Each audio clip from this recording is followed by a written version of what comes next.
今朝一家大細，我哋歡迎黃妍。早晨啊 Cap， 早晨。我好記得咧，之前每一次同黃妍傾嘅都話其實咧我就係《言遊記》嘅粉絲嚟㗎，因為多謝我就係追蹤《言遊記》去到唔同嘅地方啦，即係甚至係唔同嘅主題啦，我都覺得《言遊記》係一個咧我覺得睇得好舒服好似自己 point of view 去緊呢個地方玩嘅呢種感覺。頭先咪後就同阿黃妍傾話嘅《言遊記》一路以嚟嘅發展都好好有好多唔同種類嘅東西。跟住咧阿 Cap 就話《言遊記》而家咧轉咗 format 啦，而家我剪晒啦咁樣。跟住我就話，但先轉 format 同你剪唔剪晒呢樣嘢係兩樣嘢嚟㗎嘛。但係因為咧係好似阿 Cap 所講啦，而家就轉咗個形式，就唔係以長片為主啦，就可能係以一啲所謂reels 啊、shorts 啊呢啲短片為主咁樣。不如講下呢一個轉變嘅原因，或者有冇一啲嘅目標或者目的係啲咩啊？因為之前《言遊記》係我剪完即係我拍完一集片之後就揾同事剪啦。咁其實佢哋都幾陰功嘅，佢冇份去啊嘛，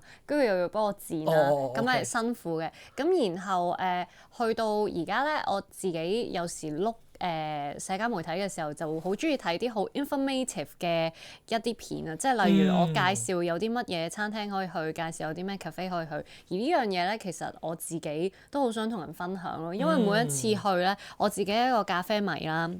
我好中意食嘢啦，我中意食好食嘅嘢。啱啱出嚟咗大阪啦。係啊，所以我揾開嗰啲餐廳或者揾嗰啲嘅 cafe 都一定要係好食好飲嘅。咁所以就用一個好鮮明、好快嘅節奏去介紹俾大家睇咯。其實係咪都係關自己平時去接觸社交媒體嗰啲資訊？即係可能例如可能阿 Cap 自己都發現，我係中意睇短嘢多過睇長嘢嘅。而家大家係啦，自己都轉一轉個形式。係啊，我覺得如果真係喺 YouTube 睇嘅嘢同喺社交媒體上面睇嘅嘢，你想睇到嘅嘢係唔同嘅。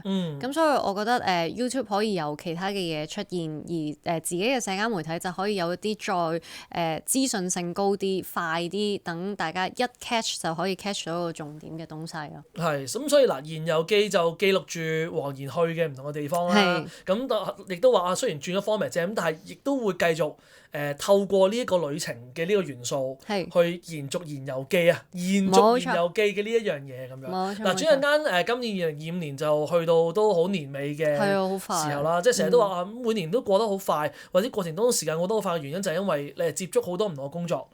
做咗好多唔同嘅嘢，好充實嘅一年。今年對於黃妍嚟講係咪都算係一個好充實嘅一年？好充實啊！今年係花咗好多時間喺走 tour 嘅 Castaway 黃妍到處一遊啦。咁大家知道我中意玩啦。咁而之前係喺做491個樽專輯嘅時候，有帶嗰啲 fans 去日本，真係走過一個1Q84嘅 tour 之後咧，我就覺得我好想帶佢哋再去唔同嘅地方。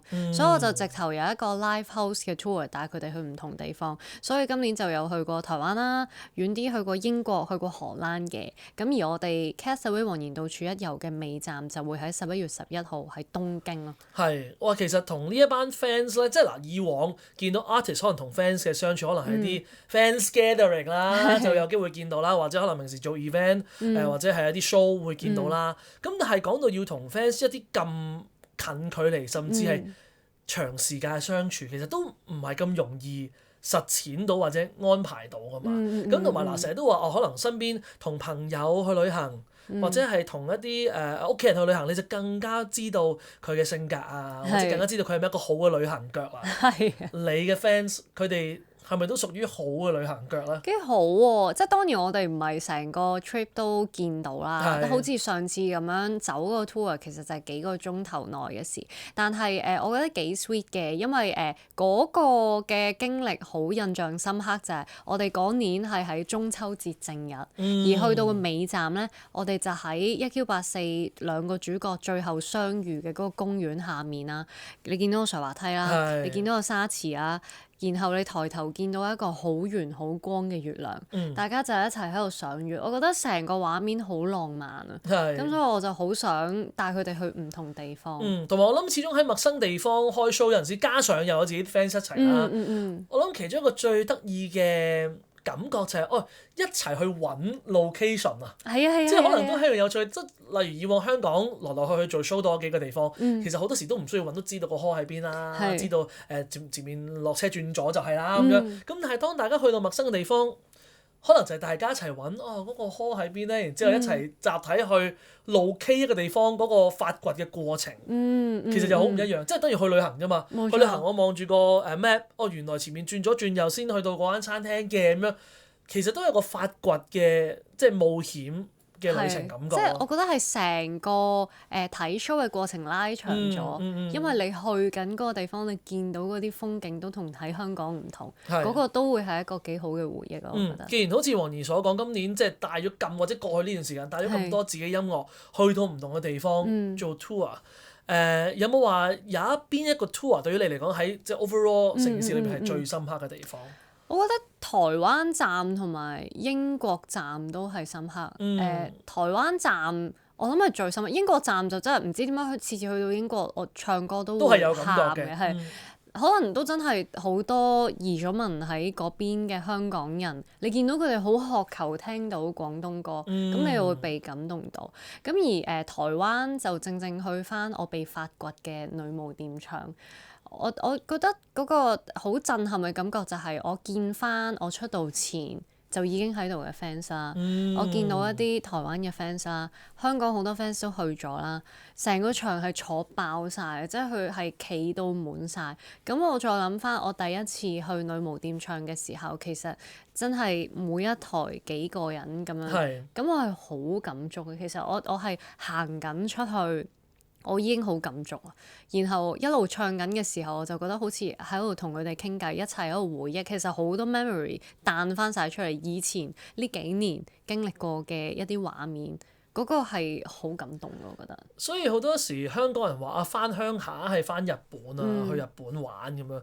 原來可能呢一個感覺都同黃怡啱先講啲相似，就係我都係翻鄉下，即係翻返一個自己第一次初出嚟嘅地方，第一次俾樂迷認識嘅地方，一個好蘊含住好多意義同埋故事。咁但係今次再踏足呢個地方嘅黃怡已經成長咗啦，已經喺出邊經歷咗好多唔同嘅風浪，學咗好多唔同嘅嘢，衣錦還鄉啊！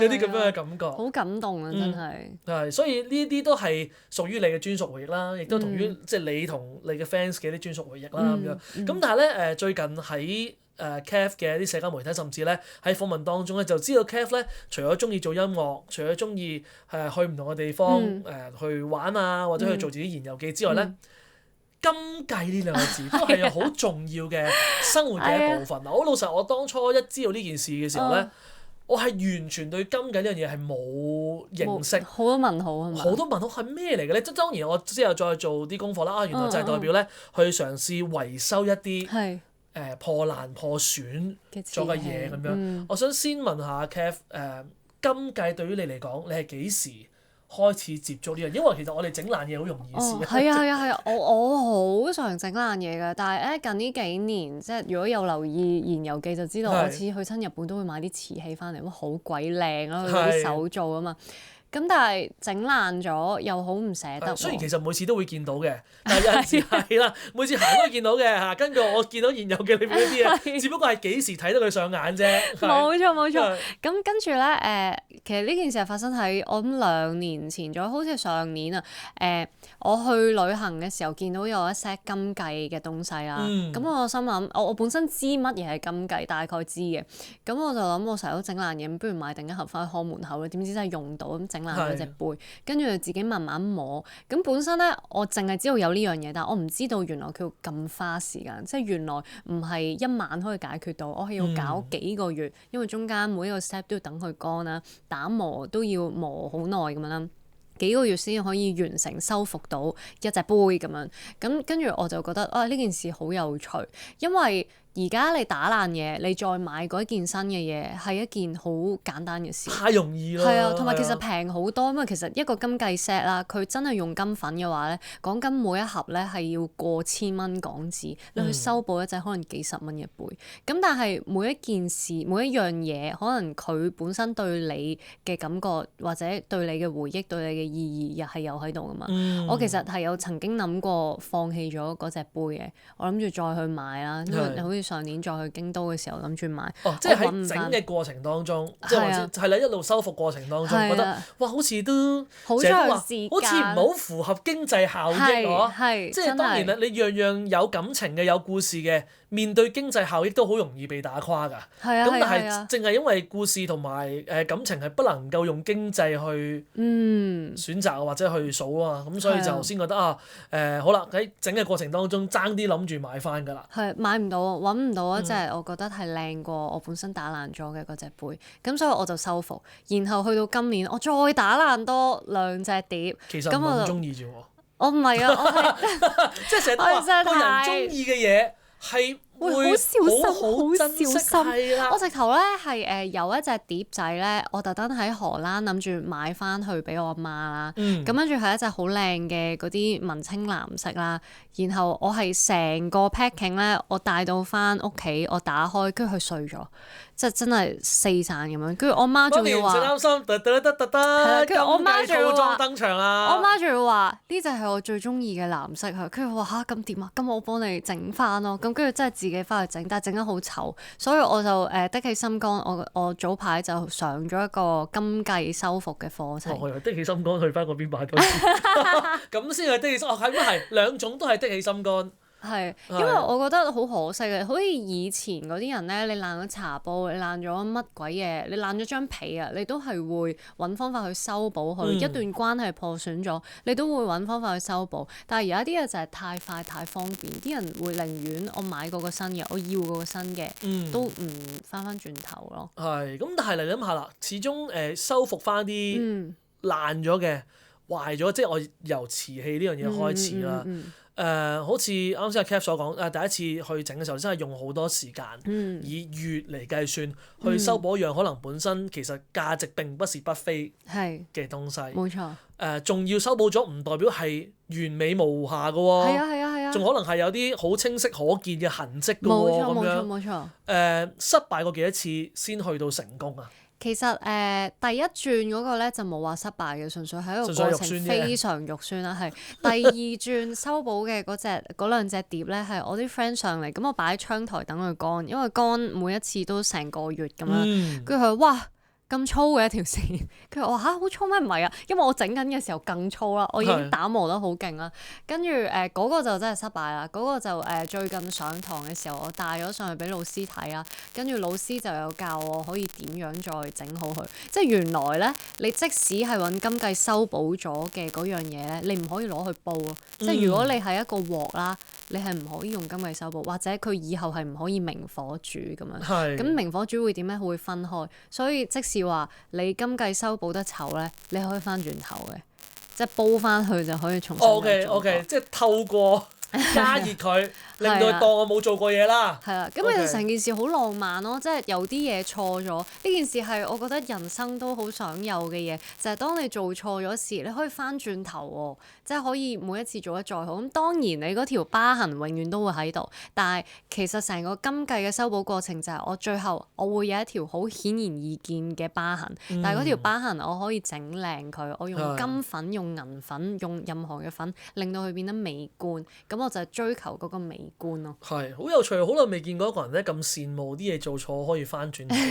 好正！我可以做咗翻轉頭。我諗個原因係因為係好浪漫嘅，但另一邊廂都印證住就係其實黃怡係一個幾容易打爛嘅。係啊，我好容易，我好辛苦。你知唔知？冇得打爛咗都可以翻轉頭㗎。我上緊金繼堂嘅呢1個月嘅過程，我再打爛多隻杯啊！但係我唔知點解啊！冇嘗試過研究咩原因，總之就係命運嘅安排啊！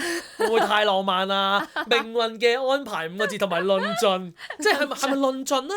又即係咪大意咧，即係可能唔覺意永遠都係啲手踭嘣係啊嗨係啊，到，一起身就嘣咗。係好傷心啊！明白，命運嘅安排啦，我哋將佢變成咁樣啦。咁但係我都認同呢樣嘢係一種浪漫嚟嘅。個浪漫嘅原因就係你好多時唔需要問點解，唔需要問付出幾多時間去做呢樣嘢，你係享受過程咯。同埋喺個過程，你係會忘卻咗你好煩嘅嘢。我覺得呢個先係我最中意浸入去做金繼，因為我起勢係咁忙，我做好專心，好專心。我係直頭我嗰輪煩緊啲乜嘢，我嗰下唔記得咗，calm 咗我成。都係療愈過程咯。係，所以我覺得金繼呢樣嘢帶俾你嘅，當然佢本身好似你所講，其實本身個金繼套裝唔係平嘢嚟㗎，即係都貴㗎。好似你啱先形容收復翻一隻10幾蚊嘅杯，我其實大可以去任何地方買10隻20隻亦都得。但係其實就係個過程，佢話俾自己聽，自己一手一腳去修復一啲可能自己亦都預計我永遠都會見到嘅傷疤，永遠都會見到嘅痕跡。咁但係呢一切嘅修復都係靠自己，即係我諗係一種成功感啦，一種療愈過程啦咁樣。咁當然呢一樣嘢金繼令到阿 Kev 嘅生活多咗啲新嘅點綴啦。咁但係當然翻去音樂方面，亦都係你嘅樂迷最期待你嘅地方。咁都要等你歇歇先啦，聽聽你嘅新歌，就係其實我不是那麼的純情呢隻歌。轉頭翻嚟一家大細，繼續有黃妍喺度。一家大細有我哋呢家人陪你嘻嘻哈哈，即刻 like share comment， 再喺 YouTube 撳個鐘仔訂閱啦！想隨時隨地聽翻精彩節目內容，快啲訂購商台節目重溫啦！